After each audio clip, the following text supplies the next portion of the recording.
Olá, pessoal. Dando continuidade à nossa aula, nós iremos trabalhar produção textual, reconto de história. E a história dessa semana é a história da Chapeuzinho Vermelho.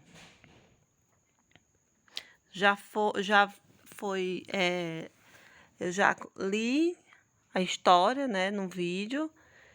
E agora vocês irão fazer o reconto com suas próprias palavras.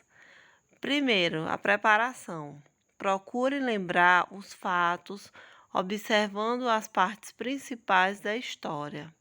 Você vai observar o começo, o meio e o final da história. Observando cada imagem, o que acontece, o tempo, os personagens, o lugar, o começo, o meio e o final da história.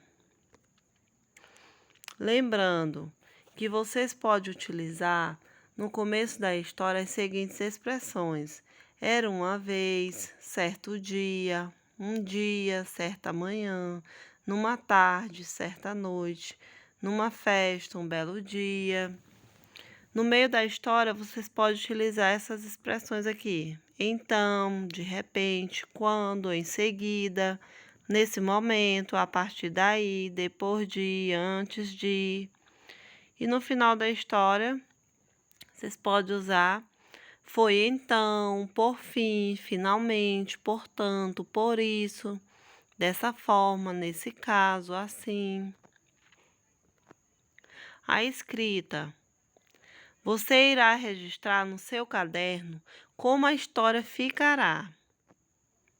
Não se esqueça de que vocês irão construir um texto em prosa, ou seja, com linhas contínuas e parágrafos. Vocês vão usar as suas próprias palavras. Você não pode reproduzir o que vocês ouviram. Vocês vão recontar a história como se estivesse contando para alguém.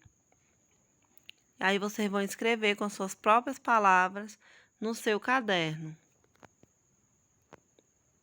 A releitura e escrita. Releiam e reescrevam o que for necessário. Copie o texto final numa folha do seu caderno, lembrando que a primeira escrita é um borrão. Assim que vocês iniciar a escrita, ali é só um borrão, você vai colocar o seu texto, né? Você vai produzir o seu texto direitinho. Aí depois de você produzir o texto, você vai reler para ver o que acertou, o que está faltando, o que está errado. Você vai observar se tem parágrafo, se está escrito com letra maiúscula, se o texto está alinhado. Vocês vão fazer uma análise, uma releitura e em seguida vocês vão fazer a escrita final do texto. Leitura em voz alta. Releia para memorizar a história e contem-na com bastante expressividade para quem gosta de ouvir histórias.